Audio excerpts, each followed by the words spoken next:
اللہ تعالیٰ نے حضرت آدم علیہ السلام سے لے کر قیامت تک پیدا ہونے والی ارواح قلوب کو دیکھا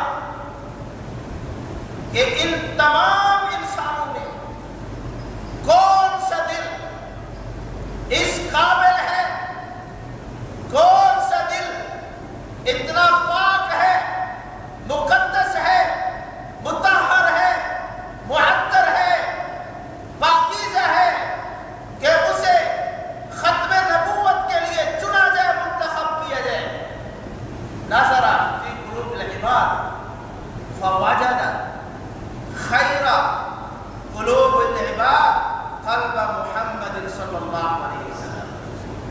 تمام انسانیت کے دلوں کو جانچا، پرکھا، دیکھا تو سب سے بہترین، سب سے عمدہ، سب سے عفیف، سب سے پاکیزہ، سب سے شاندار دل وہ حضرت محمد مصطفیٰ صلی اللہ علیہ وسلم کا دل تھا۔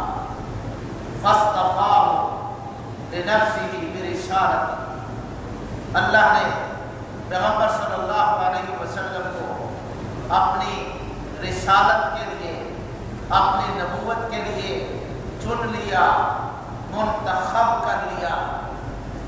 ثم نظر، پیغمبر صلی اللہ علیہ وسلم کے دل کے بعد ثم نظر فی قلوب الناس، پھر دیکھا کہ وہ کون سے لوگ ہیں جن کے دل اس قابل ہیں کہ انہیں پیغمبر صلی اللہ علیہ وسلم کا صحابی بنا دیا جائے، کون سے لوگوں کے دل اس لائق ہیں کہ انہیں پیغمبر صلی اللہ علیہ وسلم کا انصار بنا دیا جائے، کون سے دل اس قابل ہیں کہ انہیں پیغمبر صلی اللہ علیہ وسلم کا وزراء بنا دیا جائے، کون سے دل اس قابل ہیں کہ انہیں پیغمبر صلی اللہ علیہ وسلم کے اعمال بنا دیا جائے، کون سے دل اس قابل ہیں کہ انہیں پیغمبر صلی اللہ علیہ وسلم کے رفقا بنا دیا جائے۔ فرمایا فوجد قلوب اصحاب محمد خیر قلوب العباد، تو پھر پیغمبر صلی اللہ علیہ وسلم کے صحابہ کا دل تمام لوگوں کے دلوں سے بہتر تھا، اس لیے تو اللہ نے انہیں پیغمبر صلی اللہ علیہ وسلم کا صحابی بنایا۔ خود پیغمبر نے فرمایا ان اللہ اختارنی واختارنی اصحابا وانصارا واصحابا ووزراء، اللہ تعالیٰ نے میرا انتخاب کیا، پھر میرے صحابہ کا انتخاب کیا، پھر میرے صحابہ کو میرا انصار بنایا، میرا اعوان بنایا، میرے وزراء بنائے اور میرے رشتہ دار بنا دیے۔ اکریم اصحابی، پیغمبر صلی اللہ علیہ وسلم نے فرمایا اکریم اصحابی، میرے صحابہ کے گن گاؤ، میرے صحابہ کی مدح کرو، میرے صحابہ کی تعریف کرو۔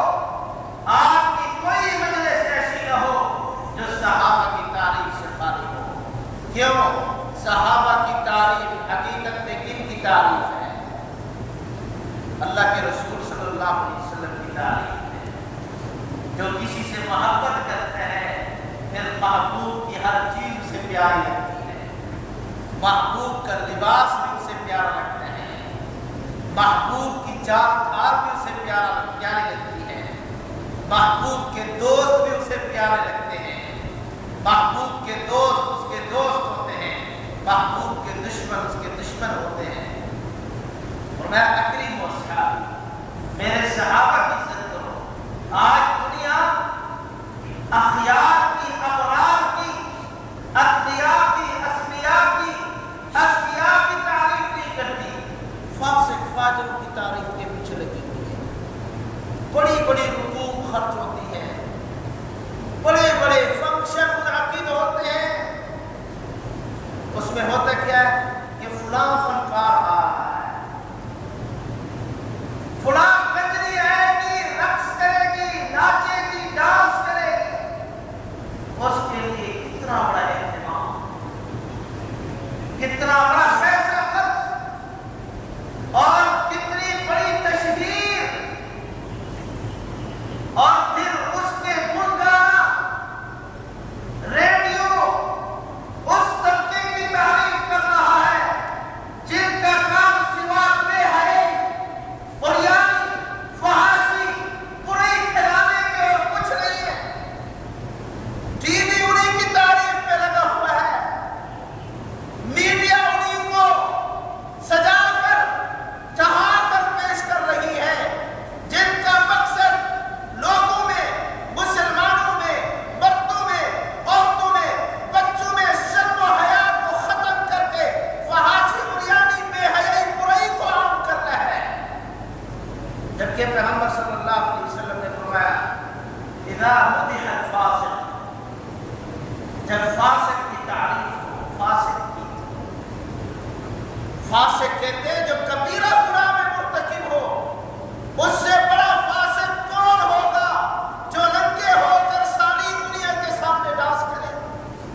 مدح الفاسق، فاسق کی تعریف،